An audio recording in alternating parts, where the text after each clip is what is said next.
آزادی کی جو نعمت ہے، آزادی کی یہ جو دولت ہے، یہ نعمت ہمیں اتنی آسانی سے حاصل نہیں ہوئی ہے، یہ دولت ہمیں اتنی آسانی سے نہیں ملی ہے۔ محترم حضرات، جب ہم تاریخ کا مطالعہ کرتے ہیں اور اس ملک کی آزادی کی تاریخ کو پڑھتے ہیں تو ہمیں پتہ چلتا ہے کہ اس ملک کی عوام پر انگریزوں نے جو مظالم ڈھائے، جو ظلم و ستم کے پہاڑ توڑے، اس ملک کی آزادی کی تاریخ بڑی پھول چکا ہے۔ محترم حضرات، اس ملک کی آزادی کی تاریخ بڑی پرفخر ہے، بڑی پھول چکا ہے اور بڑی جان لیوا ہے۔ آج اسکولز اور کالجز میں اور یونیورسٹی کے سلیبس میں یہ چیز باور کرائی جا رہی ہے کہ اس ملک کی آزادی میں مسلمانوں کا کوئی رول نہیں ہے، مسلمانوں کا کوئی ہاتھ نہیں ہے۔ مگر جب ہم تاریخ کا مطالعہ کرتے ہیں تو پتہ چلتا ہے کہ اس ملک کی آزادی کے لیے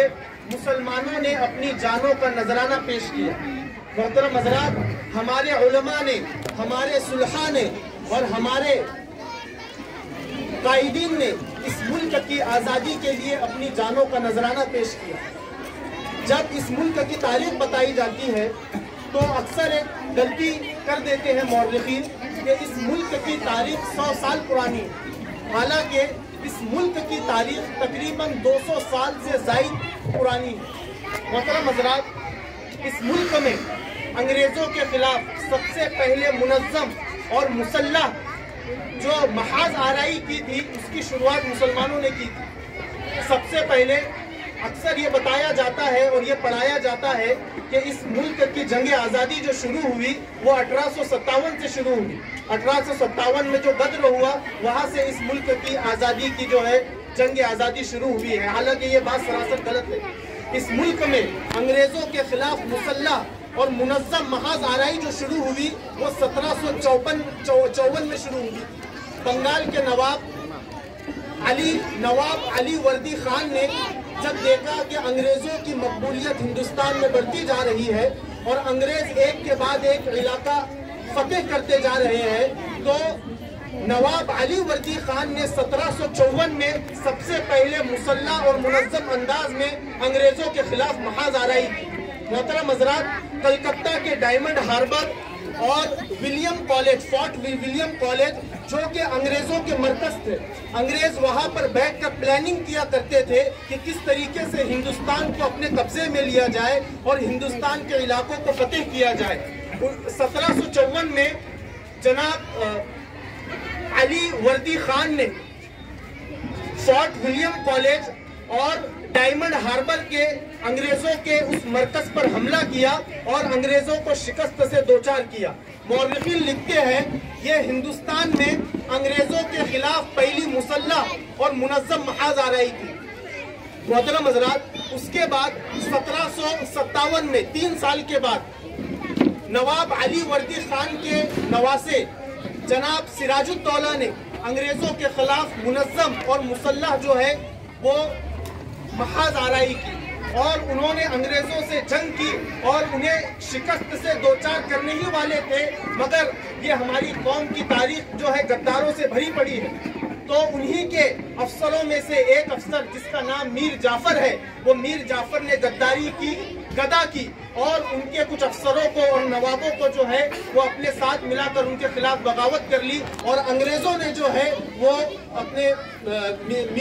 نواب سراج الدولہ کو جو ہے وہ شہید کر دیا۔ محترم حضرات، اس ملک کی آزادی کی تاریخ، جنگ آزادی کی تاریخ نامکمل رہیں گی جب تک کہ شیر میسور ٹیپو سلطان رحمہ اللہ کا نام نہ آئے۔ محترم حضرات، جس طریقے سے شمالی ہند میں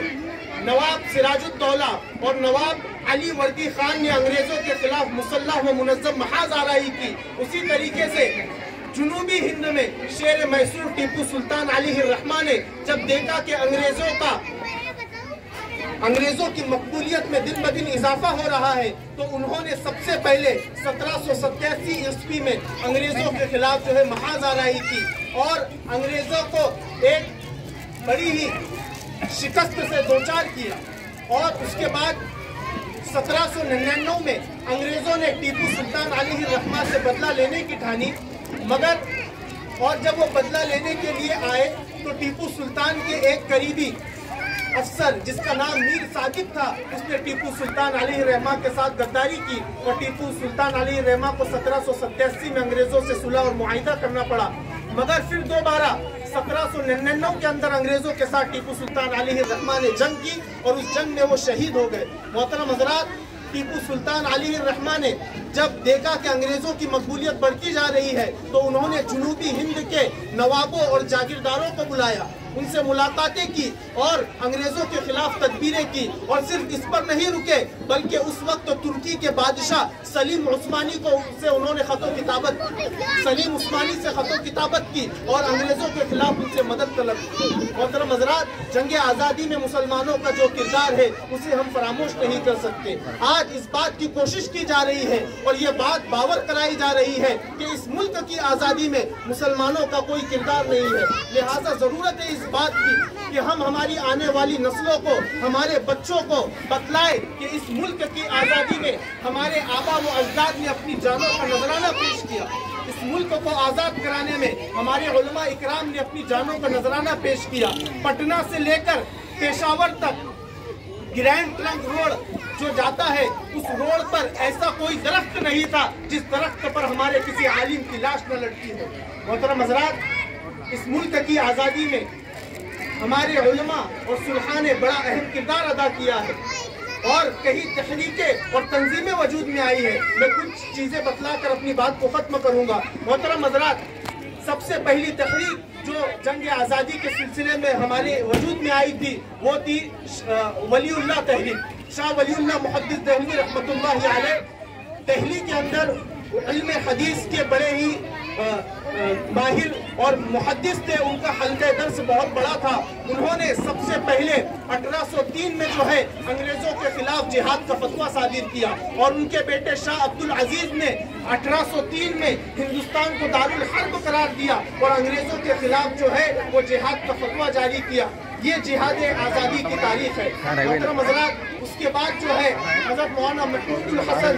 دیوبندی رحمۃ اللہ علیہ نے ریشمی رومال تحریک شروع کی اور پوری عوام کو علماء سے جوڑ دیا، اور اس کے بعد جو ہے خلافت تحریک مولانا محمد علی جوہر نے شروع کی اور لوگوں کے درمیان گئے اور ہندو مسلمانوں کے اتحاد کو مضبوط کیا اور انگریزوں کے خلاف لوگوں کو لڑنے کا پیغام دیا۔ محترم حضرات، اسی کے ساتھ اگر ہم دیکھتے ہیں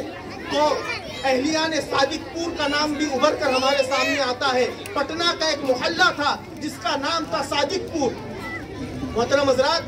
یہ صادق پور کے لوگوں نے